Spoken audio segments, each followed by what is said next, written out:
And we start with a wild story. The FAA now investigating after this giant piece of ice, 6 feet tall, crashed through the roof of a home in Palm Coast. Good evening, I'm Greg Wormuth. And I'm Martha Sagowski. The Palm Coast Fire Department and the Flagler County Sheriff's Office responded to the scene just before 4 today. As Channel 9's Sabrina Maggiore reports, luckily, no one was hurt. You can actually see the tarp covering the hole in the roof created by this falling block of ice. Luckily, no one was inside of the home at the time.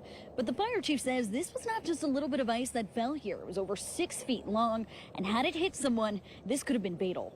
We responded to the report of ice falling from the sky.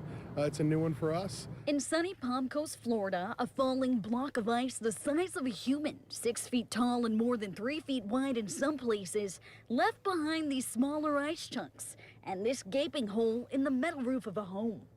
One of the things about the fire service is that there's never 2 days in a row that are the same, but some days are less the same than others. Palm Coast Fire Chief Kyle Berryhill says his crews were called to the scene right around 3:40. They helped the homeowners remove the ice and drape this tarp over the home.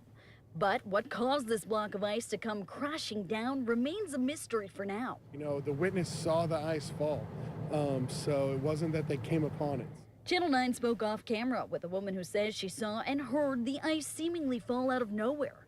But data from flight radar shows 2 commercial flights flew through the neighborhood less than 5 minutes before the first 911 call.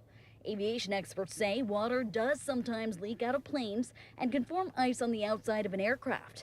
That can melt or fall off as planes descend into warmer temperatures. Tonight, the FAA confirming they're looking into exactly what happened. There's a lot of traffic all the time. Small planes. Neighbors like Mike Bishop stunned at the bizarre news and grateful no one in the Seminole Woods neighborhood was hurt. You know, and that's the time of the day that it happened. Everybody's out. This is the kind of place where people like to take their dog for a walk or ride their bike or kids play. And so when, something like this happens and no one is injured, we really, say a prayer, say thank you for that. Neighbors here say that ice crashing to the ground sounded like an explosion when it did come down. As for the home here, the building department did come out to inspect the home and it was deemed safe for occupancy. Reporting in Flagler County, I'm Sabrina Maggiore, WFTV Tonight.